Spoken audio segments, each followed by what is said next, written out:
Hello everyone, welcome to this YouTube channel. आज है 12 June. इस वीडियो में द हिंदू एडिटोरियल का वोकेबलरी कवर करते हैं। तो चलिए सेशन स्टार्ट करते हैं। जल्दी से वीडियो को लाइक कर दीजिए और चैनल पर नए हैं तो जल्दी से चैनल को सब्सक्राइब कर लीजिए। अगर आप किसी भी कॉम्पिटिटिव एग्जाम का तैयारी कर रहे हैं तो वीडियो अंत तक जरूर देखिएगा। वीडियो आपके लिए काफ़ी ज़्यादा हेल्पफुल रहेगी। तो साथ में पेन पेपर और नोटबुक लेके पेन और पेपर लेके बैठ जाइए और जो भी चीज़ें नोट यहाँ पे बताया जाएगी उसे नोट करते रहिएगा। तो चलिए देखते हैं आज का वर्ड क्या रहने वाला है। फर्स्ट वर्ड है इरप्टेड। इरप्टेड की बात करें तो ये वर्ब की तरह काम कर रहा है। तो वर्ड के साथ साथ हम लोग ये भी देखेंगे कि ये कौन सा पार्ट्स ऑफ स्पीच है।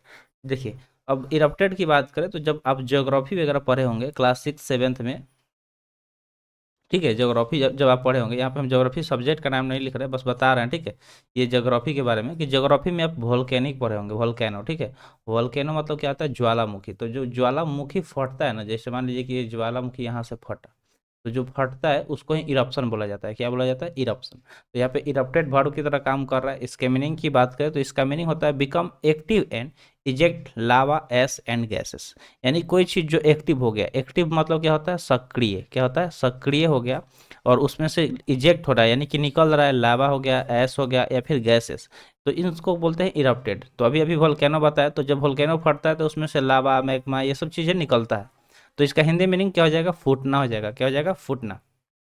सिनोनिम्स की हम बात करें तो इसका synonyms appear, burst, detonate, explode, ये सारे सिनोनिम्स हो जाएंगे, ठीक है। अपीयर हो गया, बर्स्ट हो गया, डेटोनेट हो गया या फिर एक्सप्लोड हो गया। जैसे आप यहाँ पे पिक्चर में देख सकते हैं कि ज्वालामुखी का ये पिक्चर लगा दिए हैं वोल्केनो का, ताकि आप इजीली विजुलाइज करके याद कर पाएँ। तो आई होप आपको इरप्शन वर्ड समझ में आ गया है, इरप्टेड, जिसका मीनिंग क्या होता है? फूटना, कोई चीज़ जो फूट रहा हो, ठीक है। अगले वर्ड की बात करें तो अगला वर्ड दिया गया प्रोटेस्ट। प्रोटेस्ट एक नाउन की तरह काम कर रहा है, जिसका मीनिंग होता है ए स्टेटमेंट और एक्शन एक्सप्रेसिंग डिसअप्रूवल ऑफ और ऑब्जेक्शन टू समथिंग। मतलब कोई भी स्टेटमेंट यानी कि कथन या फिर कोई ऐसा एक्शन, काम जो एक्सप्रेस कर रहा है डिसअप्रूवल को, यानी कि डिसअप्रूव कर रहा है। अप्रूवल मतलब अनुमति देना, डिसअप्रूवल मतलब होता है अनुमति नहीं देना, ठीक है। या ऑब्जेक्शन उठा रहा हो किसी चीज़ पे, मतलब उस पे ऑब्जेक्ट कर रहा हो, तो वो उसको बोलेंगे प्रोटेस्ट। प्रोटेस्ट मतलब होता है विरोध करना किसी चीज़ का। जैसे मान लीजिए कि जब फार्मर्स बिल आया था, ठीक है, फार्मर्स बिल आया था, या फिर अग, अग्निवीर वाला स्कीम आया था, तो उस टाइम तो बच्चे क्या किए थे? प्रोटेस्ट किए थे इसको लेके काफ़ी ज़्यादा, या फिर जो फार्मर्स थे वो भी काफ़ी ज़्यादा प्रोटेस्ट किए थे। तो प्रोटेस्ट मतलब क्या हो गया? विरोध करना किसी चीज़ का, ठीक है, उसको बोलते हैं प्रोटेस्ट। सिनोनिम्स की हम बात करें तो ऑब्जेक्शन, एक्सेप्शन, कंप्लेंट या फिर डिसअप्रूवल, ठीक है, ये सारे सिनोनिम्स हो जाएंगे।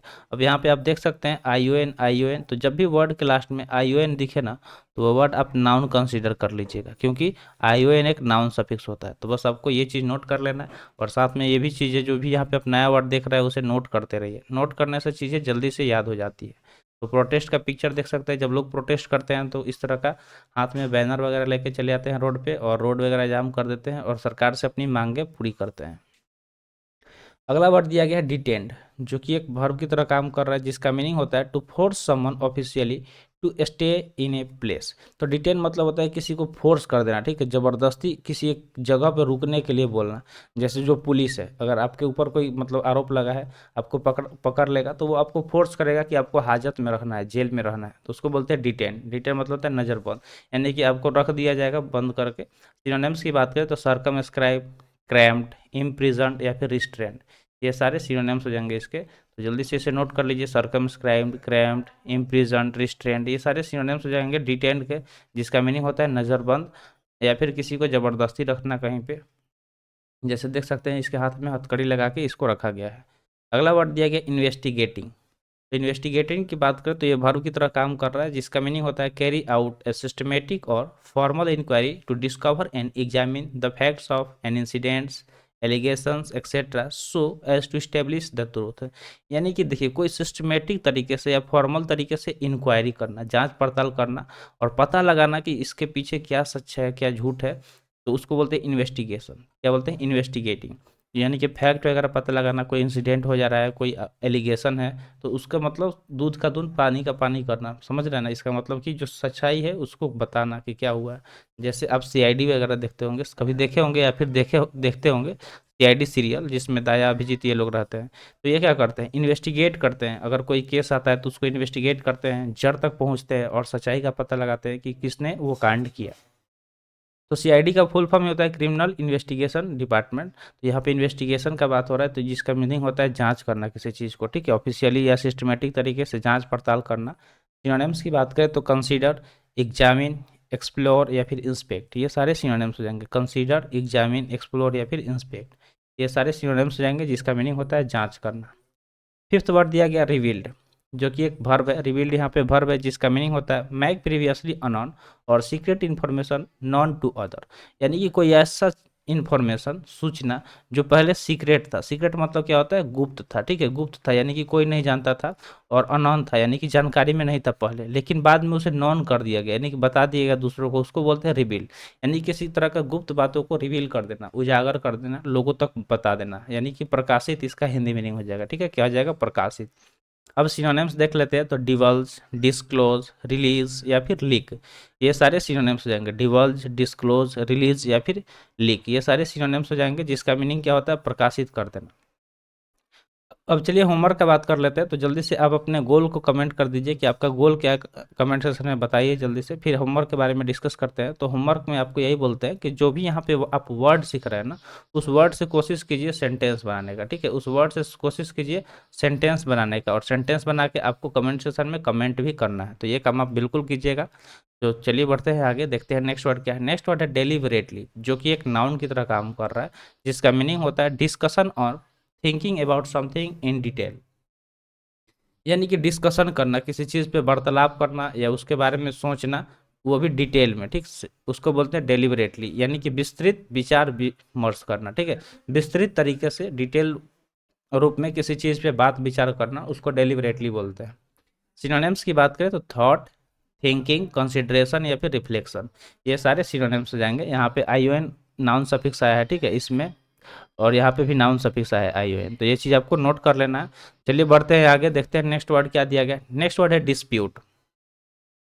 डिस्प्यूट यहाँ पे नाउन की तरह काम कर रहा है, जिसका मीनिंग होता है आर्ग्यू अबाउट समथिंग, मतलब किसी चीज़ के बारे में आर्ग्यू करना, ठीक है, आर्ग्यू करना, जिसका मीनिंग होता है विवादित, कोई चीज़ जो विवादित है, जिस पे विवाद करना। तो आर्ग्यू मतलब क्या होता है, विवाद करना किसी चीज़ को लेके, उसको बोलते हैं डिस्प्यूट। सिनोनिम्स की बात करें तो डिबेट, डिस्कस, क्वेरल या फिर आर्ग्यू, यानी डिबेट, डिस्कस, क्वेरल या फिर आर्ग्यू। जैसे यहाँ पे बॉर्डर का पिक्चर लगाया गया है, तो जो बॉर्डर है, जो इंडिया का बॉर्डर है, मान लीजिए चाहे वो एलओसी हो, ठीक है, या पीओसी के हो, ये दोनों क्या है, या फिर एलएसी हो, ये हमेशा विवादित रहता है, ये हमेशा डिस्प्यूटेबल है, इस पे हमेशा कुछ ना कुछ विवाद होते रहता है। कभी चाइना वाला अति करता है, तो कभी पाकिस्तान वाला करता है, और इंडिया चुपचाप उसको देखता रहता है, और जब भी इंडिया को ज़्यादा सा दिक्कत होता है, धके दो चार जना को पटक देता है, ठीक है। तो डिस्प्यूट मतलब क्या हो गया, विवादित हो गया। डिबेट, डिस्कस, क्वारल, आर्ग्यू, ये सारे इसके सिनोनिम्स हो जाएंगे। दो चार जने को धके दबोच देता है, फिर सब फिर कुछ दिन तक शांत रहते हैं।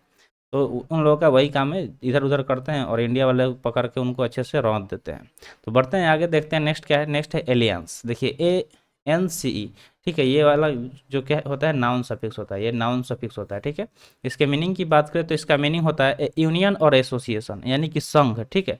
फॉर्म फॉर म्यूचुअल बेनिफिट, यानी कि आपसी फायदे के लिए जो फॉर्मेशन किया जाता है, कोई संघ बनाया जाता है, स्पेशली बिटवीन काउंट्रीज, यानी कि दो देश या दो ऑर्गेनाइजेशन के बीच में, उसको बोलेंगे एलियंस, ठीक है, उसको क्या बोलेंगे, एलियंस बोलेंगे।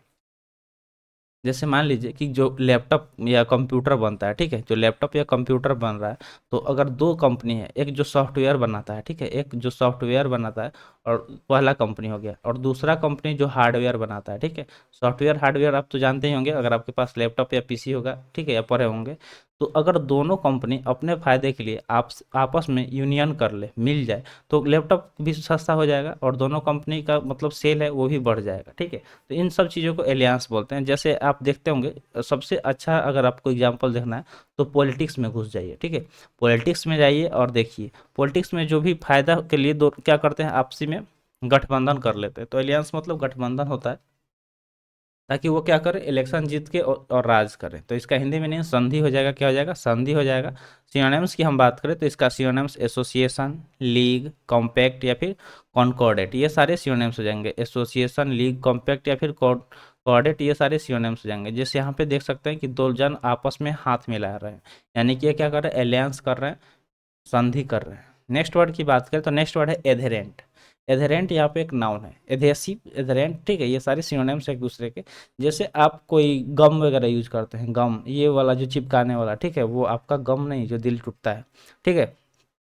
तो गम यानी कि जो मान लीजिए फेविक्विक हो गया, फेविकॉल हो गया, तो उसके प्रॉपर्टीज की बात करें तो वो एडहेसिव प्रॉपर्टीज का होता है। कौन सा प्रॉपर्टीज का होता है? एडहेसिव। अगर आप फिजिक्स पढ़े होंगे तो थोड़ा बहुत आपको जरूर इसके बारे में नॉलेज होगा। तो एथेरेंट मतलब होता है believe in and follow the practices of. Adherent मतलब होता है विश्वास करना किसी चीज़ में या उसको फॉलो करना या प्रैक्टिस करना। जैसे आप रिलीजन का ले लीजिए, ठीक है, रिलीजन अलग अलग रिलीजन है, लोग जिसमें आस्था रखते हैं, जिसमें विश्वास करते हैं, उस रिलीजन को फॉलो करते हैं। तो एथेरेंट मतलब क्या हो गया? पालन करना, ठीक है, पालन करना। और एधेसिव का यहाँ पे बात हो रहा था, तो एधेसिव मतलब जो होता है कि चिपक जाना किसी चीज़ से, मान लीजिए चिपकना, ठीक है, क्या होना? चिपकना। तो अगर आप मान लीजिए किसी रिलीजन को फॉलो कर रहे हैं, हिंदू रिलीजन को फॉलो कर रहे हैं, तो हिंदू आपके लिए क्या है? आप उससे चिपके हुए हैं, ठीक है, आप उससे जुड़े हुए हैं, आप उसके हर नियम को पालन करेंगे, फॉलो करेंगे। अगर इसके सिनोनिम्स की हम बात करें तो कंप्लाई, हीड, ओबे या फिर ऑब्जर्व, ये सारे सिनोनिम्स रहेंगे। कंप्लाई मतलब क्या होता है? आज्ञा का पालन करना, ठीक है, आज्ञा का पालन करना, ठीक है। हीड, ओबे मतलब ही क्या होता है? आज्ञा का पालन करना। ऑब्जर्व, तो इन सब का मीनिंग क्या होता है? पालन करना। और इस यहाँ पे मीनिंग दिया गया एधरेंट, जो कि एक नाउन है। तो आई होप आपको वर्ड समझ में आ गया होगा। नेक्स्ट वर्ड की बात करें तो नेक्स्ट वर्ड है वायलेंस, जो कि देखिए लास्ट में ई एन सी या यानी कि ये क्या हो गया? नाउन हो गया। इसका मीनिंग होता है behaviour involving physical force intended to hurt, damage और किल समवन और समथिंग। यानी कि ऐसा बिहेवियर, बिहेवियर मतलब क्या होता है? व्यवहार, जिसका मतलब जिसमें किसी को, जिसमें इन्वॉल्व होता है फिजिकल फोर्स, यानी कि जो भौतिक तरीके से किसी को आप हर्ट कर रहे हैं। आपका इंटेंशन क्या है? किसी का इंटेंशन क्या है? हर्ट करना लोगों को। इंटेंशन मतलब इरादा होता है, ठीक है, इरादा होता है किसी को हर्ट कर देना, दुख कर देना, डैमेज कर देना, उसको मार देना, चोट पहुंचा देना, उसको बोलते हैं वॉयलेंस, जिसका मीनिंग होता है हिंसा करना। क्या करना? हिंसा करना। जैसे आप जो टेररिस्ट होते हैं, ठीक है, आतंकवादी, जो आतंकवादी होते हैं वो आतंक करते हैं। क्या करते हैं? आतंक करते हैं। वो ये नहीं देखते कि कौन बच्चा है, कौन बुढ़ा है, कौन जवान है। वो अगर शुरू हो गए तो किसी को भी मार सकते हैं, किसी के जान को का उनको कोई परवाह नहीं होता है। तो यानी कि वो क्या है? हिंसात्मक होते हैं, वो हिंसा करते हैं, वायलेंस करते हैं। सिनोनिम्स की बात करें तो असॉल्ट, अटैक, क्लैश या फिर कन्फ्यूजन, ये सारे सिनोनिम्स हो जाएंगे, ठीक है। अटैक मतलब क्या होता है? हमला करना। असॉल्ट मतलब ही हमला करना, अटैक मतलब ही हमला करना होता है, ठीक है। क्लैश मतलब लड़ाई वगैरह होता है। कन्फ्यूजन मतलब क्या होता है कि अगर किसी के बीच में कन्फ्यूजन हो जाता है तभी तो किसी तरह का हिंसा वगैरह होता है, तो उसको बोलेंगे वायलेंस, यानी कि हिंसा। इसका हिंदी मीनिंग हो गया। जैसे आपको अगर एग्जाम्पल बताए 26/11 जो हुआ था मुंबई के ताज होटल में, कहाँ पे? मुंबई में। तो वहाँ पे देखे थे कितना वो जो आतंकवादी था कितना लाश गिरा दिया था, सब, वो बच्चा बूढ़ा किसी को नहीं छोड़ रहा था। इसका पे एक मूवी भी है, अगर आप देखेंगे तो आपका दिल दहल जाएगा, इतना भयानक तरीके से उसमें दिखाया गया एक एक चीज को, ठीक है। कैसे वो लोग बच्चों को मार रहे थे, बूढ़े को मार रहे थे, औरत को मार रहे थे, किसी को नहीं छोड़ रहे थे। वो एक नंबर के क्रूएल थे, निर्दयी थे, और उन्होंने क्या किया? हिंसा किया, ठीक है। उनका एक ही इंटेंशन था कि ज़्यादा से ज़्यादा लोगों को हर्ट करे, डैमेज करे और उन्हें जान से मार दे। तो आई होप आपको वर्ड समझ में आ गया होगा। चलिए अब अन अकेडमी के बारे में डिस्कस कर लेते हैं। तो अन अकेडमी की बात करें तो ये एक बहुत अच्छा प्लेटफॉर्म है जिस पे वेरियस एग्जाम का तैयारी कराया जाता है। तो अगर आप किसी भी कॉम्पिटेटिव एग्जाम का तैयारी कर रहे हैं तो आप अपने यहाँ से गोल को सिलेक्ट कर लीजिएगा कि जिस एग्जाम का आप तैयारी कर रहे हैं वो, और उसके बाद से आपको टाइम रेफरेंस दिखाया जाएगा कि आप कितने टाइम के लिए, मतलब टाइम पीरियड के लिए लेना चाहते हैं सब्सक्रिप्शन, उस हिसाब से आप चूज कर लीजिएगा। और उसके बाद से आपको उससे रेफरल कोड पूछा जाएगा, तो ये वाला इस्तेमाल कीजिएगा, ठीक है, +AP175, इससे आपको मैक्सिमम डिस्काउंट भी मिल जाएगा।